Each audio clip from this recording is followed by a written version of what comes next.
আসসালামু আলাইকুম।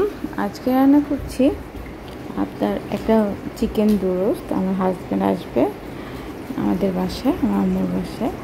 তো চিন্তা করলাম তার জন্য একটু স্পেশাল করে কিছু করি। তো সে অবশ্য চিকেন খুব একটা পছন্দ করে না, তারপরেও করলাম। আর আব্বুকে কেমুরিতে নিয়ে যাবে, তো চিন্তা করলাম চটজলদি আসলে একটা চিকেন রোস্ট আর একটু পোলাও টোলাওটা কিছু করে তাকে একটু খেতে দেই। আমার বাবা আসলে অনেকদিন চিকেনের রোস্ট খেতে যাচ্ছিল, তাই করলাম। লবণ হলুদ আর একটু লেবুর রস দিয়ে মাখিয়ে অনেকক্ষণ প্রায় আধা ঘন্টার মতো ম্যারিনেট করে রেখে দিয়েছিলাম। এরপরে আমি তেল গরম করে চিকেনটা ভাজতে দিয়ে দিলাম। গোটা চিকেনটা ভাজি হচ্ছে, এপিট উপিট করে ভালো করে ভাজছি যেন ভালো করে একটু ফ্রাই হয়ে যেতে। ফার্মের মুরগি, আমি সেজন্য একটু ভালো করে ভাজতেছিলাম।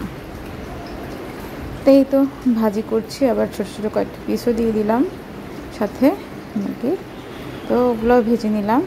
তো ভাজা শেষ হয়ে গেল, ওই তেল থেকে যেগুলো একটু হয়ে গেছিলো আবার ওগুলো তুলে নিলাম। আর এখানে আমি পাতিল দিয়ে দিলাম যেটাতে চিকেনের রোস্টটা রান্না করব।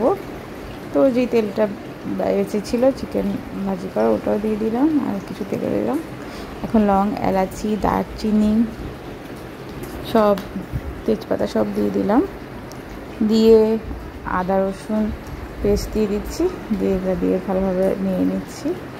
নিয়ে এখানে আর একটু রসুন দিয়ে দিলাম, লবণ দিলাম। তারপর আমি টমেটো, কাঁচামরিচ এগুলা একটু বেটে রেখেছিলাম। এরপরে আবার এখানে কাঠবাদাম, বাদাম, কিশমিশ বাটা, বেরেস্তা বাটা সব বেটে রেখেছিলাম, ওটাও আবার দিয়ে দিলাম।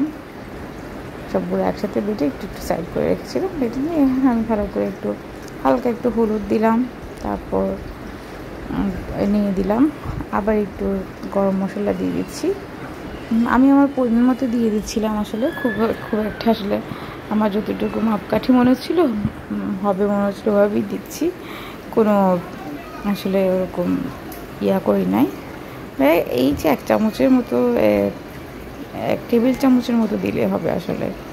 এরপরে আবার টক দই দিলাম, ওটাকে টক দই রেখে ফেটে তারপরে দিয়ে দিয়েছি। এখন আবার হালকা একটু লবণ দিয়ে দিলাম, তো টক দইয়ের পানিটা দিয়ে, পাতিলটাতে পানি ছিল, পানি দিয়ে ওটা ধুয়ে দিয়ে দিলাম।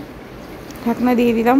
ফুটে ওঠার পরে ওটা চিকেনটার টুকরো চিকেনগুলো দিয়ে আবার কিছুক্ষণ ঢেকে রাখবো।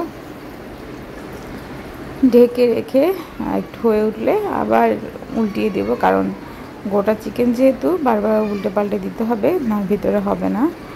আমি এরকম করে করে কয়েকবারই করছিলাম, করে এই যে আবার উল্টে পাল্টে দিচ্ছি যেন ভালোভাবে ভেতরে হয়।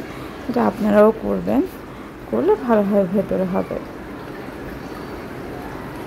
যে চটজলদিও হয়ে যায়। আসলে ফার্মে আমি লবণ চেখে দেখছিলাম সব ঠিক আছে কিনা, তো আবার একটু লবণ দিয়ে দিলাম। আমি আবার একটু চিনিও দিয়েছি, আপনাদেরকে এটা বলা হয়নি। আপনার একটু চিনিও দিয়েছিলাম, চিনিটা আমি আসলে এখন দিয়েছি। এই চিনিটা দিলে আপনার টেস্টটা আরও বাড়বে, সেজন্য। ওদিকে আবার একটু রান্না করছিলাম মুগ ডাল দিয়ে চিকেনের হাড়গুলো, তো ওগুলো একটু ভেজে নিচ্ছিলাম ভালো করে, ভেজে তারপর রান্না করব। এখন চিকেনটা আবার উল্টে পাল্টে দিচ্ছি সুন্দর করে। এখন হয়ে গেছে আসলে। এখন এই যে একটু দুধের গুঁড়া দিয়ে পেঁয়াজ বেরেস্তা দিয়ে সুন্দর করে কিছুক্ষণ ঢেকে রেখে উঠে রয়েছে। যেভাবে পরিবেশন করেছি, পোলাও দিয়ে ডিম সেদ্ধ করেছিলাম।